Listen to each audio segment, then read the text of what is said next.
السلام علیکم ورحمۃ اللہ وبرکاتہ۔ اعوذ باللہ من الشیطان الرجیم، بسم اللہ الرحمن الرحیم۔ ہم سورہ البقرہ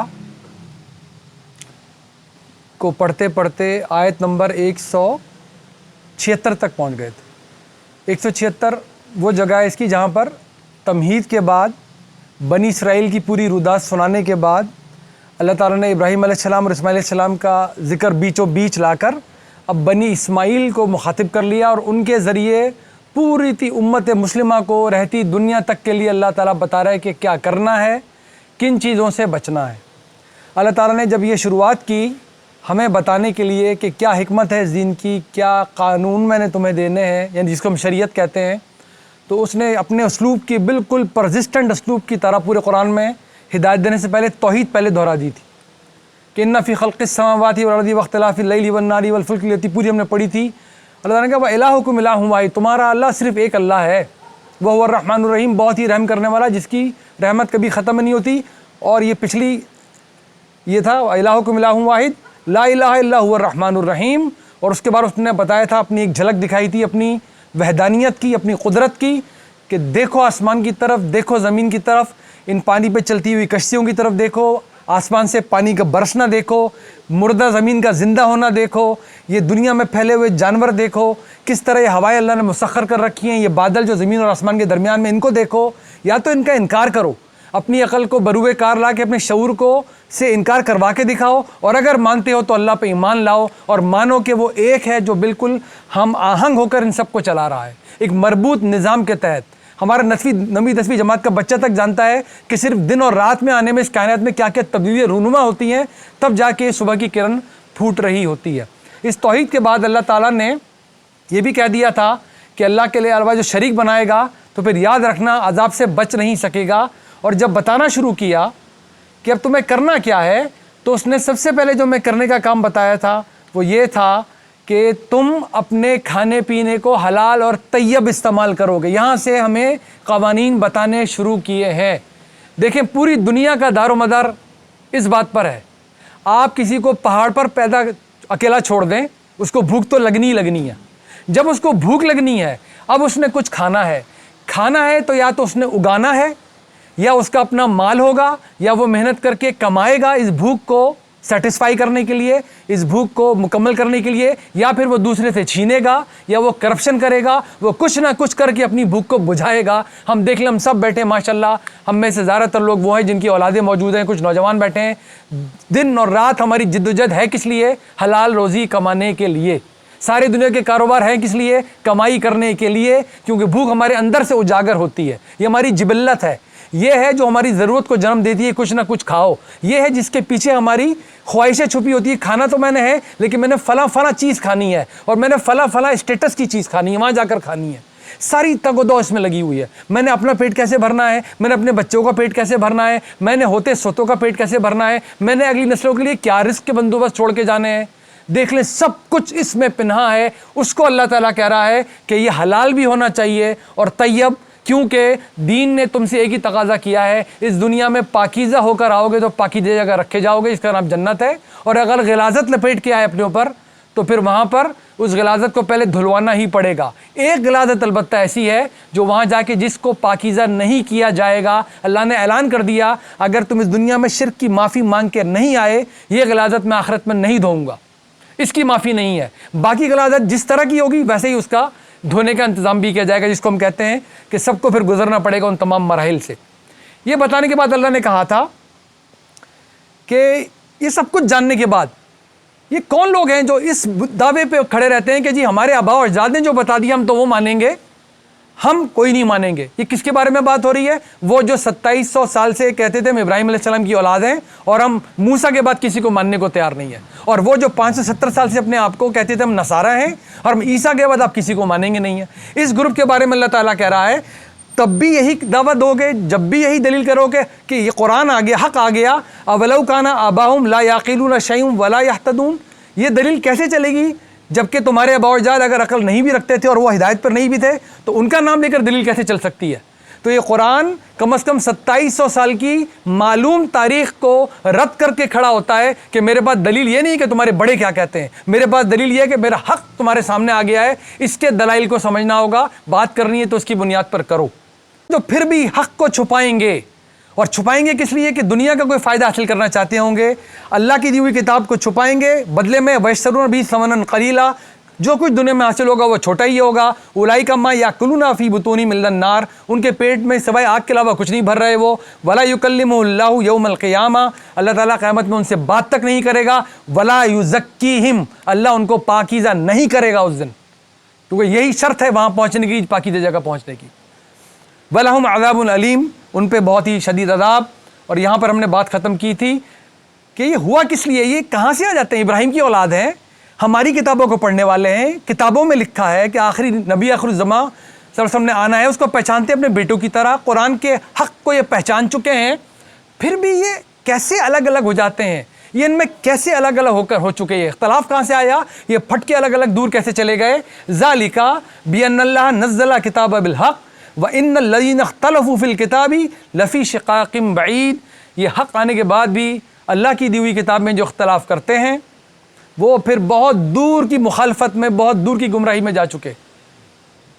لیکن یہ یہود کے بارے میں اللہ تعالیٰ بتا رہے ہیں، ان کے علماء تو جان بوجھ کے کرتے تھے، یہ وہ آیتوں کو نکال کے جگہ سے الگ کر لیتے تھے، وہ لوگوں کو کتاب تک پہنچنے نہیں دیتے تھے۔ ہم جان بوجھ کے نہیں کرتے، ہم تو ہمیشہ اچھے گمان میں رہنا چاہیے۔ اکثر اوقات ہوتا یہ ہے کہ قرآن کو جس طرح اپروچ کرنا چاہیے ہم اپروچ کر نہیں پا رہے ہوتے۔ اگر آپ مجھے 5 منٹ دیں گے، میں بڑی اپنی پوری اس وقت جو بھی چھوٹی موٹی طالب علمانہ کوشش ہے اس کا ایک حاصل آپ کے سامنے رکھتا ہوں، بالکل آسان زبان میں۔ ہم دنیا کی ہر بات پڑھیں، سیکھیں، گرامر سیکھیں، آپ کو جان کے حیرت ہوگی جتنے بھی ترجمہ کرنے والے ہیں صرف اور نحو تو جانتے ہی ہیں، وہ تو یہ والے بھی صرف نحو جانتے ہیں اور یہ بھی جانتے ہیں اور وہ بھی جانتے ہیں، وہ بھی جانتے ہیں۔ اختلافات پیدا کیسے ہو جاتے ہیں؟ اختلافات تو پیدا ہیں، اللہ تعالیٰ یہ بتا رہا ہے جب بھی اختلاف پیدا ہوتا ہے میری کتاب کی موجودگی میں ہوتا ہے، اس میں کچھ علمی غلطیاں بعض اوقات ہو جاتی ہیں انجانے میں، ہم جانے میں نہیں کہیں گے کبھی بھی، تو ہم سب کے لیے اچھا گمان رکھیں گے۔ میں آپ کے سامنے مجھ سے زیادہ پڑھے لکھے لوگ یہاں پر بیٹھے ہیں، کچھ نوجوان بیٹھے ہیں، ہم دیکھیں ہم کتنی آسانی سے قرآن کو اپروچ کرنے کا کتنا آسان نسخہ سمجھ سکتے ہیں، اور اگر یہ کام کرے گا بار بار اپلائی کر کے تو آپ کا ذوق و شوق اور صحیح بات تک پہنچنے کی صلاحیت کیسے بڑھ جائے گی۔ پورا کا پورا دین نبی صلی اللہ علیہ وسلم سے ہمیں ملا ہے، رہتی دنیا تک یہ دین کے آخری نبی اور رسول ہیں، پہلے نہیں، اور قرآن اس دین کی آخری کتاب ہے، پہلی نہیں۔ اس دین کو ہر علائش سے پاک کر کے نبی صلی اللہ علیہ وسلم کے زمانے کے بعد سے لے کے آخری انسان تک جاری جو کیا اللہ نے ہمارے نبی صلی اللہ علیہ وسلم کی مہر سے جاری کیا۔ اس کا علم وہ جس پہ ان کی مہر، اور اس کا عمل وہ جس پہ ان کی مہر۔ باقی پوری دنیا بشمول صحابہ کرام رضی اللہ تعالیٰ علیہم اجمعین، وہ اسی دین کو انہوں نے پھیلایا ہے۔ دین نہ وہ بنا سکتے تھے نہ ہم بنا سکتے ہیں، وہ ان کے دیے ہوئے دین کو صرف پھیلا سکتے تھے، انہوں نے پھیلایا ہے۔ کیسے پھیلایا؟ انہوں نے علم پھیلایا، دین کا علم، دین کا عمل۔ یہ وہ جگمگاتا کارنامہ ہے صحابہ کرام کا جو انہوں نے ایسا کیا کہ آج ہم بیٹھ کے بڑے اطمینان سے قرآن پڑھتے ہیں، اس کی کسی ایک آیت پہ ہمیں ذرہ برابر شک نہیں ہے کہ یہ وہی قرآن نہیں جو ہمارے نبی نے ہمیں دیا ہے۔ ایک بڑا کیا ثبوت ہے اس کا؟ غیر مسلم تک کو ثبوت دے دیں آپ، اللہ اپنے بچوں کو ثبوت دیں، بیٹا جاؤ دوسرا نسخہ لے کر آؤ اور ہمیں لا کے دکھا دو، تو ہم مان جائیں گے اللہ کی کتاب نہیں ہے۔ جائیں دکھائیں، پوری دنیا میں گھومیں اور بتائیں بائبل کے 55 ورژن ہے، ورژن ٹرانسلیشن نہیں، ورژن، قرآن کا کوئی دوسرا ورژن ڈھونڈ کے لائیے، اور ہم دستبردار ہوتے ہیں اپنے دعوے سے۔ اتنا ہی اعلان کرنے کا دعویٰ ہے یہ، اس کتاب کی حفاظت ایسے اللہ نے کی ہے، تو ہمیں کسی کو بتانا ہوتا ہے اس کا علم محفوظ ہے۔ القرآن کس نے دیا ہے؟ نبی صلی اللہ علیہ وسلم نے پہنچایا۔ ہم تک پہنچا کیسے؟ صحابہ کرام نے پہنچایا ہے۔ اس دین کا عمل ہم میں سے کوئی ایک نماز نہیں پڑھ سکتا تھا اگر صحابہ سکھاتے نہیں عملی طور پہ۔ انہوں نے عملی طور پہ نبی صلی اللہ علیہ وسلم سے سیکھی ہے اور عملی طور پہ سکھایا ہے۔ اس دین کے عملی مکمل تواتر سے نسل در نسل پھیلنے کا نام ہے سننا۔ یہ دونوں چیزیں نبی صلی اللہ علیہ وسلم کی مہر سے جاری ہیں، یہ ان سے صادر ہوئی ہیں، اللہ نے ان سے کروایا ہے، ان سے قرآن سنوایا ہے، ان سے دین کے عمل کا نمونہ پیش کروایا۔ دیکھ لیں اگلی جماعت کامیاب ہوئی تھی کہ نہیں ہوئی تھی، یہ دلیل جگمگاری ہے۔ جو قرآن ہم پڑھ رہے ہیں وہ ان کا ٹرانسفر کیا ہوا، اور جو عمل ہم کرتے ہیں دن رات وضو کرنے سے لے کر، غسل کرنے سے لے کر، روزے رکھنے سے لے کر، نمازیں پڑھنے سے لے کر، حج عمرہ قربانی تدفین نکاح کرنے سے لے کر، ایک ایک عمل عملی طور پہ اس جماعت نے اگلی جماعت کو سکھایا ہے، ہوتے ہوتے ہم تک پہنچا ہوا ہے۔ لیکن دین اور بھی شاندار چیزوں سے ہم تک پہنچتا ہے، اور بھی شاندار موتی ہیں اس دین کے جو ہمیں ملے ہیں، وہ کہاں سے ملتے ہیں؟ وہ ملتے ہیں یہاں سے. وہ تاریخی ریکارڈ بھی جمع ہو کے ہم تک پہنچ گیا ہے جو نبی صلی اللہ علیہ وسلم کے عہد کا ریکارڈ ہے. یہ پوری جماعت ایک ساتھ ٹرانسفر نہیں کرتی. یہ جو نبی صلی اللہ علیہ وسلم کی خدمت میں کبھی ایک حاضر ہوا، کبھی دوسرا حاضر ہوا، کبھی کسی نے کچھ کرتے ہوئے دیکھا، کبھی کسی نے کچھ کرتے ہوئے دیکھا، اللہ کی کمال مہربانی ہوئی، یہ ریکارڈ سیف ہو گیا. جتنے مسلمان امت اور علماء نے اس ریکارڈ کو سیو کرنے میں لگایا ہے، آج تک کوئی علم اس کا پیرالل نہیں ہو سکا. انہوں نے ہزاروں حدیث بیان کرنے والوں کی آٹو بایوگرافیز جمع کر کے دے دی ہیں. اسماء اسم الرجال کہتے ہیں ان کو. کہاں کون پیدا ہوا تھا، اس کے باپ کا نام کیا تھا، اس کے دادا کا نام کیا تھا، وہ کہاں رہتا تھا، وہ کہاں گیا تھا، اس نے کہاں ٹریول کیا تھا، کس سے ملا تھا، کس سے نہیں ملا تھا. اس بنیاد پہ چھان پٹک کر کے لاکھوں حدیثوں میں سے انہوں نے چھان کر ہمیں احادیث فراہم کی ہیں. لیکن یہ سمجھ لیجئے قرآن میں یہ چھان پھٹک کا عمل نہیں کیا جاتا. قرآن کی آیتیں سناتے ہوئے آپ کو صحابہ کرام کا نام نہیں لینا پڑتا. کیوں؟ کیونکہ سب نے ایک جیسا قرآن سنایا ہے. سنت کے عمل بتاتے ہوئے آپ کو کسی صحابی کا نام کیوں لینا نہیں پڑتا؟ سب نے ایک جیسی نماز پڑھ کے دکھائی تھی. حدیث پہ جب بات پہنچے گی تو لامحالہ آپ کو چین بتانی پڑے گی اب، کیونکہ سب ایک جیسی بات نہیں بتا رہے. اب اختلاف تھوڑا سا پیدا ہو رہا ہے، لہٰذا چھان پھٹک کرنی پڑے گی. اس بات کی تصدیق کرو یہ نبی صلی اللہ علیہ وسلم سے منسوب کی بھی جا سکتی ہے کہ نہیں. بہت شاندار علم ہے، موتیوں سے بھرا علم ہے. ہماری زبان سے تو دعائیں جاری نہ ہو پاتی ہیں جو مسنون دعائیں ہیں، اگر یہ ہم تک نہ پہنچا ہوتا. اس کے بعد انسان سمجھتا ہے ہر چیز، کوشش کرتا ہے کہ میں اس نتیجے پہ پہنچا، میں اس نتیجے پہ پہنچا. اس کو فقہ کہتے ہیں، تفقہ فی الدین، دین پہ غور کرنا. اللہ کی شریعت یہاں پر موجود ہے، یہ اٹل ہے، یہ انسان کی سمجھ ہے، یہ بار بار اس سے رجوع کرتی رہتی ہے اور اپنی تصحیح کرتی رہتی ہے. یہ دین کا پورا ماخذ چھن کے ہمارے سامنے آتا ہے اسی الگوریدم کے ذریعے. یہ رہا قرآن، اس دین کا علم، ایسا علم جس کو سند کی ضرورت نہیں ہے. اس کا ٹیکسٹ جب میں آپ کو سناؤں گا تو میں آپ کو سند نہیں سنایا کروں گا، یہی سند ہے. اس کا ٹیکسٹ سنایا جانا اس کی سند ہے. ترجمہ جو کرے گا اس کا نام بتایا جا سکتا ہے. دین کا عمل وہ جاری و ساری ہے. مجھے بتانے کی ضرورت نہیں کہ نماز پڑھنی چاہیے. آج تو جو بڑے سے بڑا فقی کھڑے ہو کے کہتے ہیں نماز نہیں ہوتی، لوگ دیکھیں گے بھی نہیں اس کی طرف. یہ دین کا عمل ایسا جاری و ساری ہے. جب میں یہاں پر پہنچوں گا تو اب مجھے چین آف نریشن بھی بتانی پڑے گی، اب مجھے ٹیکسٹ کو بھی بتانا پڑے گا، اور مجھے بتانا پڑے گا جو بات بیان ہو رہی ہے وہ دین میں کہاں پائی جاتی ہے. مجھے بتانا پڑے گا، اس کے بغیر میرا گزارا نہیں ہے. بڑے سے بڑے شاندار دنیا کے جید محدث ہمیشہ چین آف نریشن بیان کرتے ہیں، تب حدیث سناتے ہیں، سنانی پڑے گی. اسی طرح فقہ ہے، آپ کو بتانا چاہیے میری سمجھ ہے اور یہ میں قرآن کی آیت کوٹ کر رہا ہوں. شریعت وہ کھڑی ہوئی، فقہ یہ رہا موجود. آپ تھوڑی دیر کے لیے میری عرض آپ سن لیں، جتنی آپ کو اپیل کرے. آپ تھوڑی دیر کے لیے ہم اس الگوریدم کو الٹا کرتے ہیں کہ کتاب تو اللہ کی موجود ہے، ہم بٹ کیسے جاتے ہیں. اب دیکھیے، یہ رہے نبی صلی اللہ علیہ وسلم، دین تو ان کے نام سے چلنا ہے. میں تھوڑی دیر کے لیے الگوریدم کو چینج کرتا ہوں. میں کہتا ہوں یہ رہا دین کا علم، مجھے معلوم ہے یہ قرآن ہے، یہ رہا دین کا عمل، مجھے معلوم ہے سننا ہے، لیکن میں ان تک پہنچنے کے لیے راستے اختیار کروں گا. میں یہاں جاؤں گا پہلے، پھر میں یہاں جاؤں گا، اور پھر ان کے ذریعے پہنچوں گا. ان دونوں چیزوں تک پہنچیں، پھر نتیجہ نکلے گا. کچھ کیا نتیجہ نکلے گا؟ یہ چیز جو سند چاہتی تھی اس سے آپ اس چیز کو ناپ رہے ہیں جس کو سند نہیں چاہیے. یہ چیز جو سند چاہتی تھی اس سے آپ اس چیز کو ناپ رہے ہیں جو سند سے مبرہ ہے. تو اب لامحالہ بڑی ٹھنڈے دل سے سنیے گا، لامحالہ آپ کے پاس آئے گا سنی قرآن اور شیعہ قرآن، کیونکہ آپ یہاں سے پہنچیں گے نا. وہ تو ہماری حدیث کو نہیں مانیں گے کبھی، اور ہم ان کی حدیثوں کو کبھی نہیں مانیں گے کبھی. وہ ہماری نہیں مانتے. بولیں کہ میری حدیث کے مطابق اس آیت کا مطلب یہ ہے، تو اس کا کوئی مطلب نکل کر آئے گا، اور ہم بھی بولیں گے، اور وہ بھی بولے گا، اور وہ بھی بولے گا، اور وہ بھی بولے گا. جبکہ قرآن اپنی جگہ موجود ہے، سنت اپنی جگہ موجود ہے. یہ موتی ہے، موتی، بشرطے کہ ان کو یہاں رکھ کے پڑھ لیا جائے. یہ لاجواب خزانہ ہے ہمارے ہاتھوں میں آیا ہوا. اس کی تصدیق یہ کرتا ہے، یہ اس کی تصدیق کرے گا تو پھر نتیجے نکلیں گے. عرض سنیں، اب میری یہ بات ہو گئی. قرآن کی زبان میں ہم سب جا کے اس کو دیکھیں. یہ اللہ کا خطاب ہے جو اس نے نبی کی زبان پہ جاری کروا دیا تھا. یہ ہم نے پہلی نشست میں بات کی تھی، صرف ریوائز کریں جلدی سے. دین کے ہر علم پر اس کی حکمرانی ہے. یہ اللہ تعالیٰ نے اس کو کہا یہ فرقان ہے، یہ صحیح کو غلط سے الگ کر دینے والا ہے. یہ میزان ہے، یہ سچ کو تول کے بتانے والا ہے، کیا ٹھیک پچھلی کتابوں میں اور آگے آنے والی دنیا میں بھی. یہ مہیمن ہے، یہ نگرانی کر کے بتائے گا پچھلی کتابوں میں کیا ٹھیک کیا غلط، اور رہتی دنیا تک جو کچھ بھی دین کے نام پہ بولا جائے گا کیا ٹھیک کیا غلط. اس کے موضوعات وہی ہیں دین کے موضوعات ہیں کہ تمہارا بنانے والا کون ہے، اس دنیا میں کیا ہدایت کا اس نے انتظام کیا اپنے نبیوں کے ذریعے، کیونکہ آخرت آ جائے گی. یہ چوتھی بات کبھی نہیں کرے گا. اس کو بلڈنگ بنانے سے کوئی دلچسپی نہیں ہے. یہ بلڈنگ حرام کے پیسے سے نہیں ہونا چاہیے، یہ بتائے گا آپ کو. بس اس کا اسلوب کیا ہے، نہ یہ شاعری ہے نہ نثر ہے، یہ خطاب ہے جو جاری ہے. سامنے جو کھڑے ہوئے لوگ ان کی آنکھوں میں آنکھیں ڈال کے بات کرتا ہے، کبھی ان کے مخاطب کرتا ہے، کبھی رخ پلٹ کے ان کو تنبیہ کر دیتا ہے، پھر واپس پلٹ کے ادھر چلا جاتا ہے. ایسا شاہکار نمونہ ہے اور بات اس ٹون میں کرتا ہے. ابھی آپ سن کر آتے ہیں کتنی آجی مغرب میں آپ نے سنی ہے کہ جس کے اعمال نامے اور جس کے ترازو بھاری ہوں گے ہم ان کو کامیاب قرار دے دیں گے. بتائیں کون دنیا میں یہ دعویٰ کر سکتا ہے؟ یہ اسلوب ہے کسی کے پاس سوائے خالق دو جہاں کے؟ یہ اس قرآن کا اسلوب ہے. اس کے دلائل، یہ جب انسانوں سے بات کرتا ہے تو ان کی عقل کو سامنے رکھ کے ان کے معیارات کو قائم کر کے دلائل بات کرتا ہے. آنکھیں اٹھا کے آسمان کی طرف دیکھو. قرآن خارجی دنیا سے تعلق رکھ کے بات کرے گا. صرف قرآن نہیں، ہمیشہ تاریخ کا دلیل دے گا آپ کو. جب تاریخ کی دلیل دے گا تو آپ کو یہ نہیں پوچھنے دے گا کہ کتاب میں غلط لکھا ہے کہ ٹھیک. جاؤ جا کے دیکھ لو فرعون کے باقیات موجود ہیں کہ نہیں. جاؤ اپنی آنکھوں سے مکہ اور مدینہ دیکھ لو. ہمارا نبی خیالوں میں نہیں آیا تو جگہ بستیاں آباد ہیں. جاؤ دیکھو سمود کے اور عاد کے آثار کہاں واقع ہیں. آسمان کی طرف نظر اٹھاؤ، زمین کی طرف نظر اٹھاؤ، دیکھو. ہم جو کچھ نہیں جانتے اپنے جسم کے اندر جھانک کے دیکھو. ہم جو دلائل دیتے ہیں تمہاری شروعات سے تمہاری ڈیولپمنٹ کے، وہ ٹھیک ہے کہ نہیں ٹھیک ہے.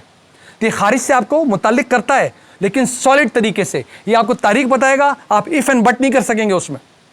اور جب آپ کو عقلی دلیل دے گا تو ششدر کر کے رکھ دے گا. انسان کے مجموعی کلیکٹیو ہیومن وزڈم کو چیلنج کر کے 1450 سال گزار چکا. ہم میں سے سب ماشاءاللہ اپنی اپنی فیلڈ کے قابل لوگ بیٹھے ہوئے ہیں. کوئی ایک کتاب آپ بتاتے ہیں جو 50 سال کی آج پڑھائی جا سکے؟ 50 سال پرانی کتاب، نہ بزنس کی، نہ فوج کے علوم کی، نہ کمپیوٹر کی، نہ ڈاکٹر کی، نہ اکنامکس کی، آؤٹ ڈیٹڈ ہو چکی. وہ آپ پڑھائیں گے تو کویک کہلائیں گے ہم. یہ کتاب کیسی چمک آ رہی ہے. اب جو آیتیں آج ہم پڑھیں گے آپ دیکھیے گا جہاں کہیں بھی اللہ تعالیٰ نے جو بات فکس نہیں کرنی تھی فکس نہیں کی، تاکہ کوئی انسان آخری وقت تک نہ کہہ سکے یہ قانون تو اپلیکیبل ہی نہیں ہے. اور کوئی بات جو اس نے فکس کرنی تھی وہ کر کے چھوڑی. آج کا انسان نہیں کہہ سکتا دی تو تھی 1500 صدی پہلے، مجھ پہ تو طلاق ہی نہیں ہو سکتا. اس کیا شان اور کیا معجزہ ہے اس کتاب کا. ہر نبی کے معجزے اس کی زندگی میں، اس کی موجودگی میں. آخری نبی کا معجزہ آخری انسان تک جاری رہے گا قرآن کی صورت میں، کیونکہ نبی اب کوئی آنا نہیں ہے. معجزہ بھی اللہ نے ہمیشہ کے لیے چھوڑا ہے جگمگاتا ہوا. ہم اس سے وابستہ ہوں بس اس معجزے سے. یہ دیکھیں ابھی ہم اگلے 2-3 سلائڈ میں دیکھیں گے. یہ اقوال ذری کی کتاب نہیں ہے. قرآن اقوال ذری کی کتاب نہیں. اپنی ہر بات یہ فرقان کا درجہ کیسے حاصل کرے گی؟ جب میں ایک آیت پڑھوں گا مجھے سمجھ میں نہیں آئے گی تو لامحالہ میں تاریخ میں جاؤں گا، لامحالہ میں روایات میں جاؤں گا، لامحالہ میں شان نزول میں جاؤں گا. تو جب میں وہاں جاؤں گا تو مختلف ہونا شروع ہو جاؤں گا. یہ عام طور پہ انجانے میں جو بھی ہمارا اپروچ کرنے کا طریقہ ہے، جب قرآن کہہ رہا ہے کہ میں اپنی بات کو، میں ہوں فرقان، میں فیصلہ کرنے کی صلاحیت رکھتا ہوں، اب ہمیں چاہیے اپنی صلاحیت بڑھائیں کہ ہم اس تک رجوع کر سکیں اس حیثیت کے مطابق. وہ کہہ رہے ہیں میں میزان اور مہمن ہوں، کہ ہمیں سمجھنے میں غلطی تو نہیں ہو رہی ہے کہ اگر میں اپنی بالش سے ٹیپ میجر کو ناپنے لگا تو پھر میری بالش بنی بینچ مارک، یا ٹیپ میجر بنا بینچ مارک؟ تو ٹیپ میجر ہی بینچ مارک ہے، یہ میں یقین کر کے آگے بڑھوں، پھر وہ بتائے گا میں استعمال کیسے ہوتا ہوں. یہ مکمل اپنے لفظوں کو، جملوں کو استعمال کر کے اور سیاق و سباق سے اپنی بات ایسی پکی کر کے بتاتا ہے کہ پھر سننے والے کا دل پکار کے اٹھتا ہے میرے اللہ کی طرف سے ہے، اور اس میں ہیچ پیچ اپ نہیں ہو سکتی. ہم مثالیں دیکھنے والے ہیں. مکی دور، یہ ہم پہلے بات کر چکے. مخاطب ہے قریش، ابراہیم علیہ السلام کی وہ اولاد جو کتابوں سے واقف نہیں ہے. ان کو کتابوں کی کہانیاں سنانے کی کوئی ضرورت نہیں تھی. اللہ کو ان کو بار بار کہے گا آسمان کی طرف نظر اٹھاؤ، زمین کی طرف نظر اٹھاؤ، ان راستوں کو دیکھو جن پہ تم چلتے ہو، اپنے وجود کے اندر جھانک کے دیکھو ہم جو دلائل دے رہے ہیں بالکل ٹھیک دے رہے ہیں. اسی طرح مکی صورتیں پہچانی جاتی ہیں. اور مدنی صورتوں میں اہل کتاب سامنے کھڑے، مسلمانوں کا معاشرہ بن چکا ہے، شریعت ملے گی، اہل کتاب سے ان کا نام لے کے مخاطب کیا جائے گا. مدنی دور گزرے گا قرآن کا. اور آخر میں ایک ایسا معجزہ اللہ نے دکھایا انسان کو، ایسا معجزہ دکھایا کہ نبی کی زندگی میں تو ویسے ہی قرآن چلا جیسے ان کی زندگی گزری. 13 سال مکے میں، 10 سال مدینے میں. اللہ نے جب آخری دنیا تک کے لیے چھوڑی کتاب تو اس کی ترتیب اتنی معجزاتی کر کے چھوڑی کہ بقرہ کے فوراً بعد اب فاتحہ کے فوراً بعد اب بقرہ پڑھنا شروع کرتے ہیں، جو کہ 14-15 سال گزر چکے ہیں مکے کی زندگی کو شروع ہوئے ہوئے. لگتا ہے کہ بقرہ سے ملی چلی آ رہی ہے، جہاں آخری آیت ختم کی وہیں سے بقرہ شروع ہو گئی ایز اف. یہ وہ شاندار کلام ہے، ذہن میں رکھ لیں کہ کوئی ایڈیٹر نہیں بیٹھا ہوا، کوئی اس طرح نوٹ نہیں کر رہا ہماری طرح، کمپیوٹر پہ بیٹھ کے ایڈیٹنگ نہیں ہو رہی ہے. ایک نہ وہ شخص سنا رہا ہے اس کو، ایک قبائلی معاشرے کا وہ شخص، نبی آخر الزماں صلی اللہ علیہ وسلم، وہ پیش کر رہا ہے یہ کلام جو لکھ سکتا نہیں، جو پڑھ سکتا نہیں. وہ آج ایک بات کہہ رہا ہے اور جب 19 سال بعد جا کے اس ٹاپک کو دہرا رہا ہے تو اس میں زیر زبر بھی اس کی کوئی بات میں تبدیلی محسوس نہیں ہو رہی. ریکارڈ رکھ کے ہمارے آنکھوں کے سامنے پڑی ہوئی ہے. یہ انسان کو چیلنج جب دیتی ہے کہ تم کوئی ایک صورت بنا کے لے آؤ تو سورہ کوثر بنا کے لانی ہے. آج تک کا کوئی غیر مسلم بنا کے لائے گا اس دن ہمیں دستبردار ہو جائیں گے. ہمیں کوئی اس میں ہیچ پیچ نہیں ہے کہ ہم ہو جائیں گے دستبردار. بنا کے تو لا کے دکھائے. عربی گھسیٹنی تھوڑی ہے. اس میں جو کچھ لکھا ہے وہ پورا کر کے دکھانا پڑے گا۔ دیکھیں ہم کیوں ساری محنت کر رہے ہیں، آپ لوگوں کی برکت سے جو بھی ریکارڈ میں کر پاتا ہوں، اللہ میں آپ کو کبھی میسیج میں بھیجتا نہیں، کبھی میں میسیج سناؤں رو کے لوگ کیا میسیج بھیجتے ہیں، آپ سے جتنی محبت ہو گئی نا، یہ مجھ سے ہزار پڑھانے والے اچھا بہتر سمجھانے والے سمجھائیں گے۔ بھائی کی زبان سے باقاعدہ بعض اوقات بات سن رہا ہوتا ہے آدمی، اس کی اثر پذیری زیادہ ہوتی ہے۔ تو اس محفل کی برکت سے ریکارڈنگ جاتی ہے۔ ہم کوشش یہ کر رہے ہیں جو نبی کو حکم ملا تھا، وَأُوحِيَ إِلَيَّ هَذَا الْقُرْآنُ لِأُنذِرَكُم بِهِ، مجھے یہ وحی کے ذریعے قرآن دیا گیا ہے تاکہ اس کے ذریعے تمہیں خبردار کر دوں، وَمَن بَلَغَ، اور ان کو بھی جن تک یہ پہنچے۔ اگر ہم نے ایک دوسرے کو دین بتانا ہے، اپنے بچوں کو دین بتانا ہے، غیر مسلموں کو دین بتانا ہے، ہمارے ہاتھ میں قرآن ہونا چاہیے، ہماری صلاحیت ہونی چاہیے کہ ہم سمجھ سکیں اور سمجھا سکیں۔ یہ کوشش اسی لیے ہو رہی ہے۔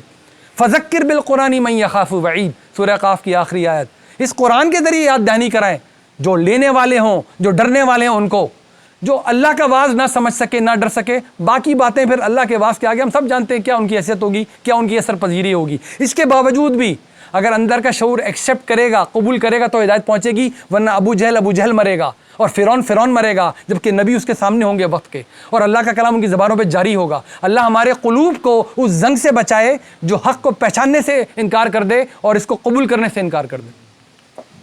اور یہ دیکھیں قرآن نے اپنا تعارف کرایا ہے، اور میں سمجھ رہا ہوں کہ اللہ تعالیٰ کو پتہ نہیں اپنی کتاب کے بارے میں، نعوذ باللہ۔ وہ کہہ رہا ہے کتاب احکمت آیاتہ ثم فصلت من لدن حکیم خبیر، میری کتاب کی یہ وہ آیتیں جو محکم ہیں اور یہ اپنی تفصیل بیان کرنے والی ہیں، اور یہ حکیم اور خبیر کی طرف سے دی گئی ہیں، اسی لیے میں اس کو فرقان کہتا ہوں، اللہ کہہ رہا ہے، اسی لیے میں اس کو میزان قرار دیتا ہوں، اسی لیے میں اس کو مہیمن قرار دیتا ہوں۔ ہمیں چاہیے اب اپنی استطاعت بڑھائیں، اس کو یقین کر لیں کہ یہ اس قابل ہے کہ اپنے آپ کو بتا سکتا ہے کہ میں کیا کہہ رہا ہوں۔ جب یہ فرقان بن سکتا ہے، یہ لنگڑی لولی کتاب خدا نخواستہ نہیں ہے بالکل بھی۔ دیکھیے ذرا، یہ ایک ہماری زبان ہے، میں عربی میں آپ کو ٹرانسفر کر کے دکھاؤں گا ہر چیز انشاءاللہ تعالیٰ۔ ایک لفظ ہے چشمہ، اب کیا مطلب ہو سکتے ہیں جی اس کے؟ ایک تو چشمہ جو میں آنکھوں پہنتا ہوں، میں ایک پانی بہ رہا ہے، تو اگر یہ اکیلا لفظ ہے تو اس وقت اس میں ایک سے زیادہ احتمال پیدا ہو سکتے ہیں۔ اکیلا لفظ ہے، میں جملے میں لکھتا ہوں اس کو، چشمہ لگا کر صاف نظر آ رہا ہے۔ اب میں اس کو اسپرنگ نہیں سمجھ سکتا، یہ جملہ مجھے سمجھنے ہی نہیں، دوسرا مطلب کو جملے نے غائب کر دیا۔ جیسی جملہ آ کے کھڑا ہوا، اس لفظ کا صرف ایک مطلب ہے، اب دو نہیں ہو سکتے۔ اور جب یہ جملہ آیا، چشمہ بہہ رہا تھا، ابھی آنکھوں کا چشمہ نہیں ہو سکتا، اس نے دوسرے مطلب کو غائب کر دیا۔ تو جب حرف اگر مجھے ایک سے زیادہ احتمال میں ڈالے گا تو جملہ میری مدد کو آیا کرے گا۔ یہی ہر زبان کا اصول ہے، قرآن اسی طرح ہمیں اپنی بات سمجھاتا ہے۔ دیکھیے لکھا ہوا ہے الف لام میم ذالک الکتاب لا ریب، یہ وہ کتاب ہے جس میں کسی قسم کا شک ہی نہیں ہے۔ یہ کس کتاب کی بات ہو رہی ہے؟ قرآن کی بات ہو رہی ہے، اسی کتاب کو پڑھ رہے ہیں ہم۔ دیکھیے صاحب سورہ نساء کی آیت نمبر 103، ان الصلاۃ کانت علی المؤمنین کتابا موقوتا، ہم نے نماز کو اپنے قانون کے مطابق ہر ایمان والے پہ فرض کر دیا ہے۔ یہ کتاب اللہ کا قانون ہے، تو کتاب کا دوسرا مطلب ہمارے سامنے آ گیا۔ یہ جملہ بتا رہے قانون کی بات ہو رہی ہے۔ یہ دیکھیے سورہ نمل، اذهب بکتابی ھذا، سلیمان علیہ السلام کہہ رہے ہیں میرا خط لے کے جاؤ، فالقی الیہم، ان پر ہی میرا خط ڈال کر آؤ، ثم تول عنہم فانظر ماذا یرجعون، اور پھر لے کر آنا وہ کیا جواب دیتے ہیں۔ قالت یا ایھا الملؤ انی القی الی کتاب کریم، ملکہ نے کہا اے میرے دربار کے لوگوں، میرے پاس ایک بہت ہی شاندار قسم کا خط آیا ہے۔ نہ یہ کتاب بھیجی ہے انہوں نے، نہ قانون بھیجا اس کی طرف، اپنا خط لکھ کر بھیجا ہے کہ اب چلے آؤ ہمارے پاس۔ تو میں آپ کو صرف مثال دے رہا ہوں، اب کتاب ہے، جملہ بتا رہے اس کتاب کے تین ہی معنی ہیں، یا تو یہ کتاب ہے پوری جسے ہم بک کہتے ہیں، یا یہ قانون کی بات ہو رہی ہے، یا یہ خط کی بات ہو رہی ہے۔ اب اگر میں کتاب الگ سے لکھ دوں تینوں باتیں ہو سکتی ہیں، جب جملے میں ڈال دیا تو جملہ خود بتا دے گا کون سی کتاب کی بات ہو رہی ہے۔ اس طرح قرآن کلام کرتا ہے۔ یہ دیکھیے دعا مانگ لی، اللہ کے اس نبی نے دعا مانگ لی، رسول نے، جس کو اللہ نے امام الناس قرار دیا، نام اس کا ابراہیم علیہ السلام۔ آج کے بعد جو نبی جو رسول آئے گا وہ تمہاری اولاد میں سے آئے گا، ہم نے تمہاری اولاد کو منتخب کر کے دنیا کی ذمہ داری سونپ دیں گے، شہداء کا درجہ دے دیں گے، تمہارا بعد کا ہر اولاد میں جو نبی آئے گا وہ تمہاری اولاد پہ گواہی دے گا، تمہاری اولاد پوری دنیا پہ گواہی دے گی کہ دین پہنچایا تھا کہ نہیں پہنچایا تھا۔ کیا کہہ رہا ہے؟ دیکھ لو، ابراہیم نے دعا مانگی، اے آخری امت کے آخری نبی کے سننے والے سن لو، آ گیا، کما ارسلنا فیکم رسولا منکم یتلو علیکم آیاتنا، ہمارا آخری رسول پہنچ گیا، یہ ہماری آیات تمہیں سنا رہا ہے۔ کتاب میں کیا ہے؟ قرآن میں کیا ہے؟ آیات۔ ابھی آیات تک تو اللہ نے بات پہنچا دی، آیات سنا رہا ہے، وَيُزَكِّيكُمْ تاکہ تمہیں پاک اور صاف کر دے، وَيُعَلِّمُكُمُ الْكِتَابَ وَالْحِكْمَةَ اب ان آیات کے ذریعے تمہیں کیا تعلیم دے گا؟ تو کتاب میں تو آیات ہیں، آیات میں تو دوبارہ کتاب پڑھائے گا، تو یہ خط پڑھائیں گے نبی ہمیں، یہ قانون پڑھائیں گے نا ہمیں جی، اور کیا مطلب ہو سکتا ہے اس کا یہاں پر، اور حکمت کی تعلیم دے گا۔ میں نے آپ کو پہلے بھی عرض کیا، بار بار چیک کریں، 550 55 60 آیتیں قانون کی ہیں، شریعت کی، 6000 آیتیں حکمت کی آیتیں، ایمانیات، اخلاقیات، کردار سازی، جو قانون ہے وہ کیوں دیا ہے یہ سمجھانے کی 6000 آیات ہیں، یہ قرآن ہے۔ اب مجھے گھر والوں نے کہا یہ تھیلا لے کے جائیے، بازار سے سامان لائے، کھانا بنانا ہے۔ میں تھیلا لے کر گیا، اس میں سامان ڈالا، لا کے ان کی حوالہ کیا۔ اس پورے جملے میں مقصد کیا ہے؟ تھیلا، اس میں موجود سامان، یا کھانا بنانا؟ آپ ذرا دیکھ لیجئے یہاں پر، برائے مہربانی دیکھیں، یہ ہماری آیت تمہیں سنائے گا تاکہ تمہارا تزکیہ ہو، اور ان کے تمہیں تعلیم دے گا، آیت کے ذریعے کی تعلیم ملے گی، کتاب کی اور حکمت کی۔ اس میں مقصد کیا ہے؟ کیا آیتیں سنانا مقصد ہے؟ کیا قانون اور حکمت تاکہ یہ حاصل ہو سکے؟ یہ رہی ڈش، اس قانون پر حکمت پہ عمل کر کے اپنا تزکیہ کرنا ہے۔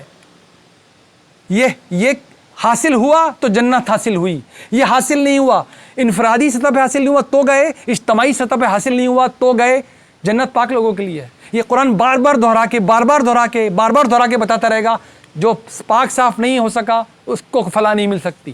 قد افلح من زکاہا وقد خاب من دساہا، بار بار دہرائے گا۔ یہ ہے مقصد، ان دو چیزوں سے حاصل ہونا ہے، حکمت سے اور قانون سے۔ کہاں پائی جاتی ہیں؟ آیات میں، اور وہ اللہ کی کتاب میں موجود ہے۔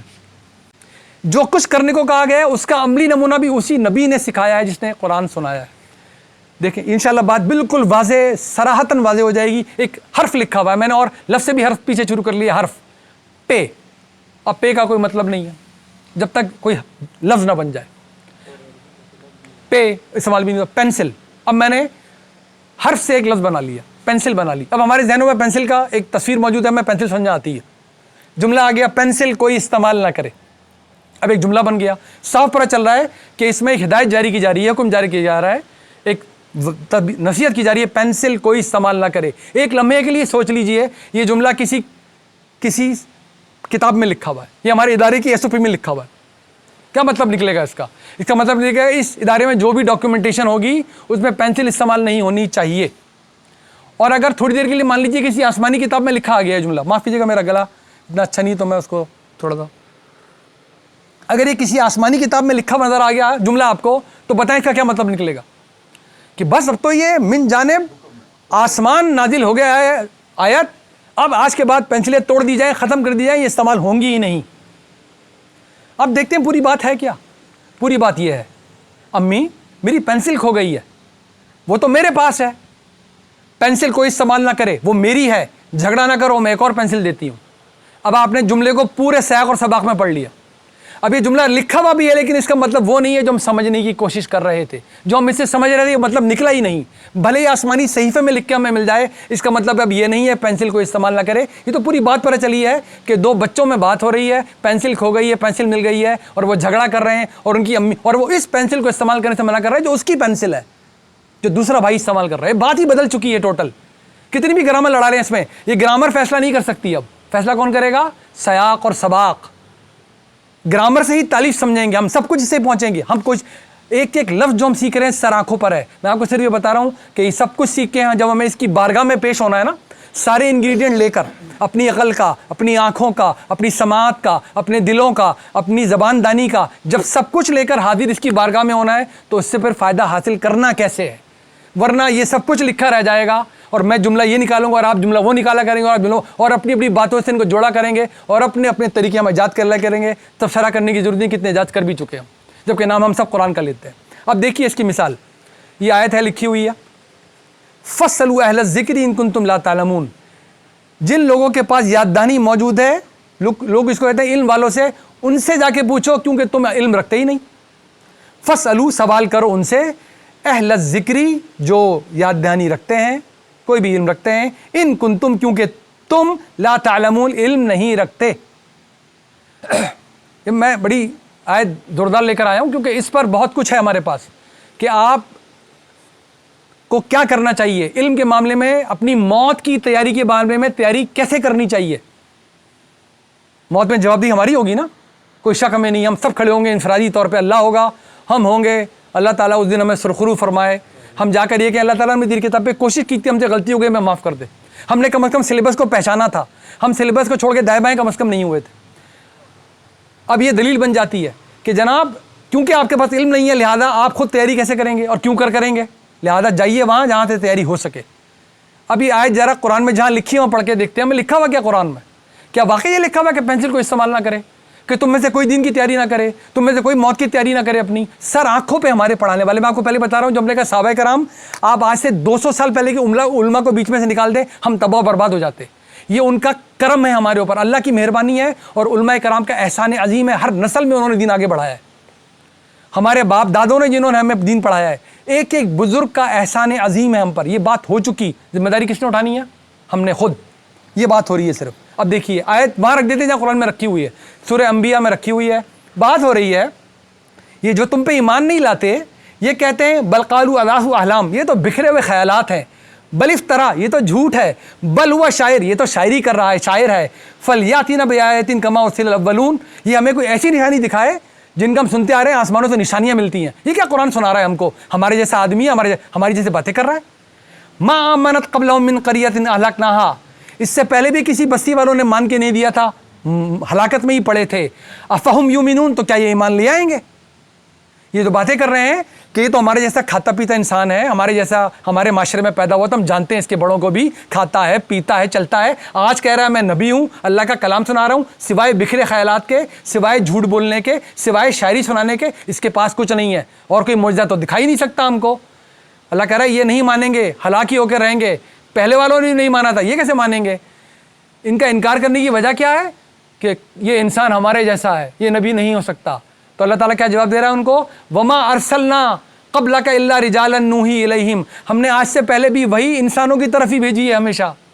دراصل قریش نے دیکھے نہیں ہے, انہوں نے 2700 سال گزر گئے, اسماعیل کی اولادوں میں نبی نہیں آیا, رسول نہیں آیا. ان کو پتہ ہی نہیں ہے کہ رسول ہمیشہ, نبی ہمیشہ انسان آتے ہیں, وہی اللہ کا کلام سناتے ہیں. وما ارسلنا قبلک الا رجالا نوحی الیہم, ہمیشہ ہم نے انسانوں کو ہی رسول بنا کے بھیجا, ہم نے وہی دی ہے. فاسألوا اہل الذکر ان کنتم لا تعلمون, جاؤ جا کے پوچھ لو, تمہارے قریبی رہتے ہیں یہود اور نصارہ, تمہیں بتا دیں گے رسول ہمیشہ انسانی ہوتے ہیں. جاؤ ان سے پوچھ لو جا کے, تمہارے اس سوال کا جواب تمہیں ان سے مل جائے گا کہ ہمیشہ وہی نبیوں پہ آتی ہے اور نبی انسانی ہوتے ہیں, وہ کہ آسمانی مخلوق نہیں ہوتے. تمہیں پتہ ہی نہیں ہے, اعتراض کر رہے ہو, جاؤ پوچھ لو ان سے. فاسألوا اہل الذکر ان کنتم لا تعلمون. بتائیے کتنی بڑی زیادتی ہو جائے گی میں اس کو ہٹا کے یہاں سے پیش کروں کہ کوئی نہ پڑھے دین, کوئی نہ سمجھے دین. جائیے جا کے پہلے, یہ سر آنکھوں پہ پڑھانے والے, آپ کو خود ذمہ داری اٹھانی پڑے گی. یہ ایسے دلیلیں نہیں نکلیں گی قرآن میں سے. یہ تو مثال ہے, جب ہم ایمانیات کی دلیل بھی اس طرح نکال لیتے ہیں, سائق و سباق چھوڑتے ہیں, تو نتیجے تو نکلیں گے نا پھر بہت سارے. قرآن کا ایک اور شاندار اسلوب, ایک بات جہاں کرے گا تھوڑی سی بتا دے گا, کیونکہ تفصیل پہلے بتا رکھی ہوگی, وہ بار بار ایک بات کو ریپیٹ کر کے آپ کو کیوں سنائے. دیکھیں اس نے کہا قال ربی ان یکون لی ولد ولم یمسسنی بشر, اللہ میرے یہاں اولاد کیسے ہو سکتی ہے, مجھے تو کسی انسان نے آج تک چھوا تک نہیں. قال کذالک, او ہو کیا جملہ ہے سر, یہ قرآن میں بہت جگہ آئے گا. قال کذالک, لو ایسا ہی ہوگا. وہ کہہ کون رہا ہے, وہ کیا نہیں کر سکتا. قال کذالک, ایسا ہی ہوگا. اللہ یخلق ما یشاء, اللہ جو چاہے تخلیق کرتا ہے.